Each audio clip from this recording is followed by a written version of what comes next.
नमस्ते everyone, welcome to code with Sheetal. हमने already express JS में हमारा फर्स्ट प्रोग्राम क्रिएट भी कर दिया था और उसमें हमने रूट्स के बारे में बात भी कर ली थी।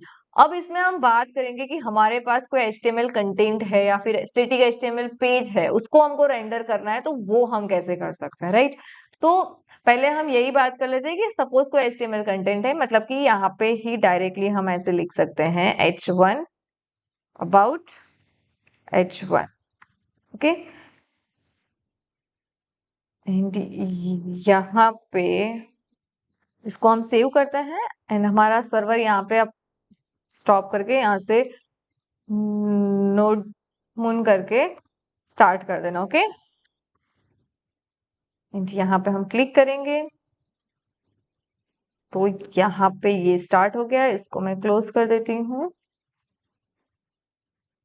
And wait minute. और यहाँ पे मैं इसका काम नहीं है अभी, तो चलो अबाउट पे है हमारा, तो अबाउट ही कर देते हैं डायरेक्टली पहले, ओके। तो यहाँ पे हम लिख देते हैं अबाउट। तो यहाँ पे देखो, ये अबाउट पे h1 टैग अप्लाई हो गया, हमने यहाँ पे अप्लाई किया था। अब आपको इसके नीचे भी कुछ और ऐड करना है, कोई बटन ऐड करना है, कोई टेक्स्ट बॉक्स ऐड करना है, तो हम कैसे लिख सकते हैं, राइट। तो वो भी हम देख लेते हैं। एक और ऐसे क्रिएट कर देते हैं जिसपे हम लिख देते हैं HTML कंटेंट। और यहाँ पे हम इसको इस तरह से नहीं लिखेंगे, यहाँ पे हम इसके अंदर ऐसे लिखेंगे, इसको बोलेंगे बैकटिक। और यहाँ पे हम लिखेंगे अब h1 में हेलो स्लैश h1। फिर अगर आपको दूसरा टैग ऐड करना है तो वो यहाँ पे ऐड कर दो, h2 हाउ आर यू। चलो बता भी दो कमेंट में कि आप कैसे हो। एंड यहाँ पे h2 एंड देन हम इसको हम सेव करते हैं। अगेन हमारा स्टार्ट हो गया सर्वर ऑटोमेटिकली। यहाँ पे इसको हम रिलोड कर देते हैं। तो यहाँ पे अभी भी अबाउट ही आ रहा है क्योंकि हमने HTML कंटेंट में लिखा है, ओके। तो यहाँ पे हम इसको सेव कर देते हैं एंड यहाँ पे अबाउट की जगह पे लिख देते हैं, कॉपी करके यहाँ पे पेस्ट HTML कंटेंट। तो देखो यहाँ पे आ गया hello how are you. But what if आपके पास बहुत ज्यादा HTML कंटेंट है, बहुत बड़ा HTML कंटेंट है, तो क्या आप यहाँ पे उतनी ज्यादा बड़ी स्ट्रिंग यहाँ पे ऐसे पास करोगे तो वो कैसा लगेगा? नहीं अच्छा लगेगा ना। दैट मीन्स आपके पास एक HTML पेज है स्टैटिक, उसको ही आपको इसमें अप्लाई करना है, रेंडर करना है, तो वो हम कैसे कर सकते हैं? तो वो अभी हम वो ही देख लेते हैं कि हम पूरे HTML पेज को कैसे यहाँ पे रेंडर कर सकते हैं। तो उसके लिए हम क्या करते हैं, यहाँ पे इसको मैं मिनिमाइज कर देती हूँ एंड एक्सप्रेस में ही कि एक्सप्रेस में हम क्या करते हैं, एक फोल्डर बनाते हैं पब्लिक नाम का, जिसमें हमारी सारी स्टैटिक HTML फाइल्स रहेगी, ओके।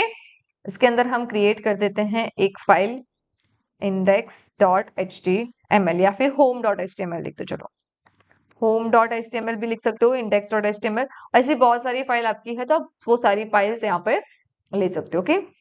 अब यहाँ पे हम लिखेंगे, इसको मिनिमाइज करते हैं, यहाँ पे हम लिखेंगे इंपोर्ट करेंगे हमारे एक्सप्रेस को। यहाँ पे एक्सप्रेस की जगह पे कोई भी नाम दे सकते हो आप, ओके। ये HTML फाइल में हम नहीं लिखेंगे, HTML फाइल में हम कोड लिख देंगे सिर्फ सिंपल सा कि this is home page, okay. और इसके लिए हम एक और बना देते हैं जावास्क्रिप्ट की फाइल, तो आपको इजी रहे समझना। एक्सप्रेस में ही बना देते हैं render html.js, ओके। अब यहाँ पे हम const express is equal to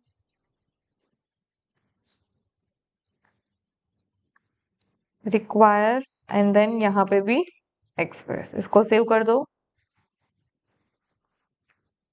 and यहाँ पे हम करेंगे const path, हमको पाथ चाहिए होगा इसीलिए हम यहाँ पे लिखेंगे पाथ। यहाँ पे हम लिख देते हैं रिक्वायर, यहाँ पे पाथ मॉड्यूल भी हम ऐड कर लेते हैं, ओके। यहाँ पे हम लिखते हैं const एग्जीक्यूटेबल बनाएंगे एक्सप्रेस को, इसलिए यहाँ पे हमने ये चीज लिखी, ओके। अब हम यहाँ पे लिखेंगे const public path is equal to यहाँ पे हम पाथ क्रिएट कर रहे हैं, हमको जो फाइल एग्जीक्यूट करनी है उसके लिए। यहाँ पे हम लिखेंगे कौन से डायरेक्टरी में है। ओके, तो डायरेक्टरी का नाम जानने के लिए हम लिखेंगे DRI नेम और यहाँ पे लिख देंगे पब्लिक। इसको सेव करेंगे। यहाँ पे हम लिखेंगे app.use express.static। स्टैटिक क्या करेगा, आपकी जो भी स्टैटिक फाइल है उसको ले लेगा। Public path. ओके, स्टैटिक किसके लिए यूज करना है, तो हमारी जो HTML की स्टैटिक फाइल है उसको रेंडर करने के लिए हम यहाँ पे यूज कर रहे हैं app.listen। एंड यहाँ पे आप पोर्ट नंबर कोई भी दे दो। ये सिंपली हमने सर्वर के लिए लिखा है। यहाँ पे आपने app.js में जो ये लिखा है ये भी आप डायरेक्टली कॉपी पेस्ट कर सकते हो, डजंट मैटर। ओके, वो भी डायरेक्टली आपको यहाँ पे ऐड कर देना है, आप कर सकते हो। यहाँ पे हमने कौन सा पोर्ट नंबर लिया है, 3। तो यहाँ पे भी हम लिख देते हैं 3000। ओके, हमने यहाँ पे app.js रन किया हुआ है, हमको यहाँ पे अभी रेंडर html.js करनी पड़ेगी। देखो यहाँ पे बहुत सारी डिटेल्स भी आ गई है। अगर आपको रिस्टार्ट करना है तो RS लिखकर एंटर मार दो, फिर वॉचिंग पाथ्स ये सब डायरेक्ट इसके पाथ दिख रहा है। अगर आप ये जो फाइल है JS MJS JSON वो फाइल में कोई भी चेंजेस करोगे तो ये सर्वर आपका क्या होगा, ऑटोमेटिक रिस्टार्ट हो जाएगा।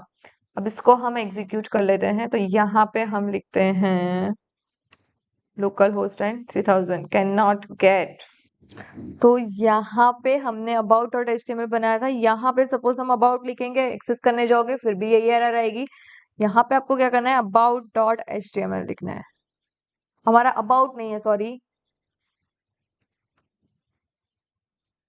एरर आ रही है। हमारा होम पेज है तो होम यहाँ पे हम लिखेंगे तो भी एरर आएगी। हमको क्या लिखना पड़ेगा यहाँ पे, home.html। तो यहाँ पे देखो आ गया, this is home page. Okay, अब हम यहाँ पे होम पेज में कुछ चेंजेस करते हैं। यहाँ पे और कुछ भी ऐड करते हैं। चलो इसको हम पहले टैग में डाल देते हैं, H1 में डाल देते हैं। एंड देन यहाँ पे भी H1 में ऐड कर देते हैं। यहाँ पे हम कुछ भी पैराग्राफ में लिख देते हैं। ओके, थोड़ी CSS भी अप्लाई कर देते हैं हम। यहाँ पे हम लिख देते हैं स्टाइल। यहाँ पे हम लिखते हैं H1 में colour is equal to green. अब इसको सेव कर देते हैं। अब इसको हम रिलोड करते हैं। तो देखो आ गया, दिस इज होम पेज। इसमें ये पैराग्राफ भी आ गया। यहाँ पे रन करते टाइम देखना, आप home.html एक्सटेंशन भी आपको देना पड़ेगा। अगर आप अबाउट के लिए कर रहे हो तो यहाँ पे आपको about.html का एक्सटेंशन देना पड़ेगा। जो भी आपको HTML फाइल यहाँ पे देखनी है उसका एक्सटेंशन के साथ करना है। ओके, क्योंकि वो HTML फाइल है। ओके, इसीलिए यहाँ पे हमको एक्सटेंशन भी देना पड़ेगा। कोई रूट हमने क्रिएट नहीं किया है, पूरी एक फाइल ली है। अब इस कोड में मैं थोड़ा एक्सप्लेन फिर से कर देती हूँ अपने आपको कि हमने क्या क्या लिखा था। तो यहाँ पे पहले हमने एक्सप्रेस मॉड्यूल जो है हमारा एक्सप्रेस जेएस उसको इंक्लूड किया। एक पाथ लिया। पाथ क्यों लिया, कि हमारे पास एक पब्लिक नाम का फोल्डर है, उसके अंदर सारी स्टैटिक फाइल है, इसीलिए हम क्या कर रहे हैं, वो डायरेक्टरी नेम को ज्वाइन कर रहे हैं और कुछ भी नहीं। यहाँ पे हम लिखेंगे ना, सपोज चलो यहाँ पे console.log एंड यहाँ पे हम लिख देते हैं पब्लिक पाथ। अब हम सेव करते हैं। तो यहाँ पे देखो ये आपको पूरा पाथ मिल गया। यूज एक मेथड है, किसके अंदर आई है, एक्सप्रेस जेएस के अंदर यूज नाम की एक मेथड आई है, वो हम यूज कर रहे हैं। ओके, स्टैटिक क्या करेगा, तो हमारी जो स्टैटिक HTML फाइल है उसको रेंडर करने के लिए हमारी हेल्प करेगा ये। तो यहाँ पे हमने पब्लिक क्यों लिखा वो समझ में आया। यहाँ पे सिर्फ और सिर्फ डायरेक्टरी नेम लिखते तो हमारी करंट डायरेक्टरी आती, मतलब कि एक्सप्रेस तक का ही हमारा सफर यहाँ पे आता। अगर इसके अंदर हमने एक और फोल्डर बनाया इसलिए हम क्या लिख रहे हैं यहाँ पे पब्लिक। ओके, क्योंकि हमारी ये फाइल कहाँ पे है, एक्सप्रेस नाम के फोल्डर के अंदर। तो करंट डायरेक्टरी इसकी क्या होगी, एक्सप्रेस। उसके अंदर हमको जाना है पब्लिक में, इसीलिए हमने यहाँ पे क्या कर दिया है, पाथ को ज्वाइन कर दिया है कि डायरेक्टरी में एक पब्लिक नाम का फोल्डर है, उसके अंदर हमारी फाइल है। अगर डायरेक्टली यहाँ पे कोई फाइल होती ना तो आपको ये लाइन लिखने की जरूरत नहीं पड़ेगी। डायरेक्टली आप डायरेक्टरी नेम करके यहाँ पे एक्सेस कर सकते हो। समझ में आया मैंने क्या बोला, कि अगर आपकी ये जो JS फाइल है एंड HTML फाइल है दोनों एक ही फोल्डर के अंदर है और सेम लेवल पे है, तो आपको डायरेक्टली यहाँ पे डायरेक्टरी नेम कर कर एग्जीक्यूट करोगे तो रन हो जाएगा। हमने यहाँ पे क्या किया, हमने यहाँ पे एक्सप्रेस में एक और पब्लिक नाम की फोल्डर बनाया, उसके अंदर हमने होम फाइल बनाई, इसीलिए हम यहाँ पे path.join लिख रहे हैं। तो ये वीडियो में बस इतना ही। अभी आगे हम बहुत सारी चीजें सीखने वाले हैं, डेटाबेस कैसे कनेक्ट कर सकते हैं, API कैसे जनरेट कर सकते हैं, many more things। तो मिलते हैं नेक्स्ट वीडियो में। Thank you for watching this video. See you guys in the next video.